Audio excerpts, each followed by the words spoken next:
Bonjour. Alors aujourd'hui, on va faire une notion sur le futur proche.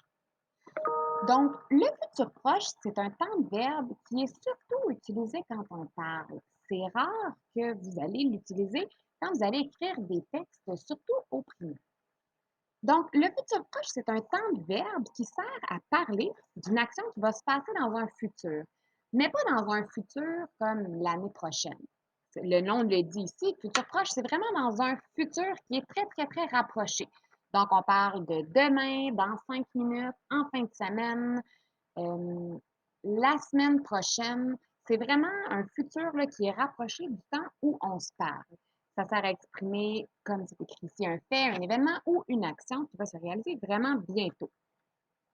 Pour conjuguer un verbe au futur proche, on doit toujours utiliser le verbe aller qui va être conjugué avec un verbe à l'infinitif. Donc ici, si on y va avec le verbe aimer, on aurait je vais aimer. Donc c'est toujours avec un verbe qui est à l'infinitif précédé du verbe aller. Donc, je vais, tu vas, il va, nous allons, vous allez, ils vont. C'est vraiment là la conjugaison du verbe aller au présent plus un verbe à l'infinitif. On pourrait dire aujourd'hui, je mange une pomme. Demain, je vais manger du chocolat. Donc, tu vois que mon verbe au futur proche, je parle de demain et ça va être je vais manger.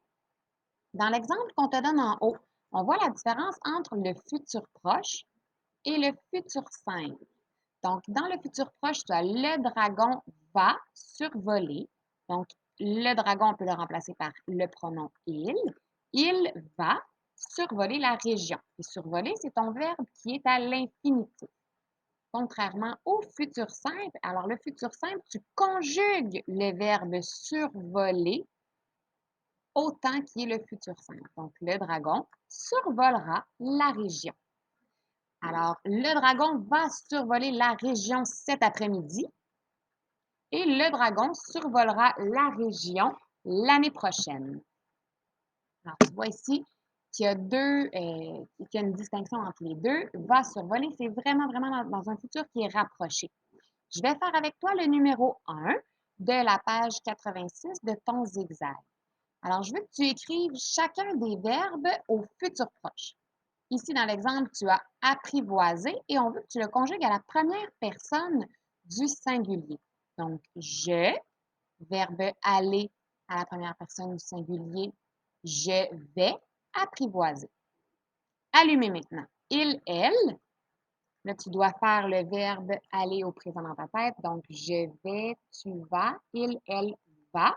Et allumer reste pareil. Il va allumer une bougie pour le gâteau d'anniversaire de son père ce soir. Je, le verbe être. Alors, je vais être, je vais être de bonne humeur après ma sieste.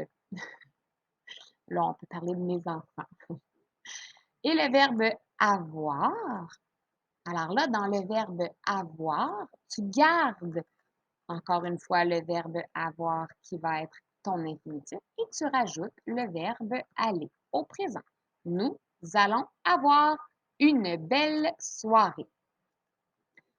Au numéro 2, je te demande d'écrire au futur simple les verbes au futur proche. Donc, c'est un peu comme dans l'exemple que tu avais en haut ici. Tu as le verbe au futur proche et le verbe au futur simple. Maintenant, je te demande de faire le contraire. Donc, je vais trembler. Je veux que tu le mettes au futur simple. Donc, ce serait je. Et là, tu viens conjuguer ton verbe trembler au futur. Donc, je tremblerai. Je tremblerai. AI. Alors, pour le faire, tu vas aller chercher tes terminaisons en ER et en IR, des verbes au futur simple qu'on avait étudiés. Alors, je te laisse le faire et je vais mettre une photo pour la correction.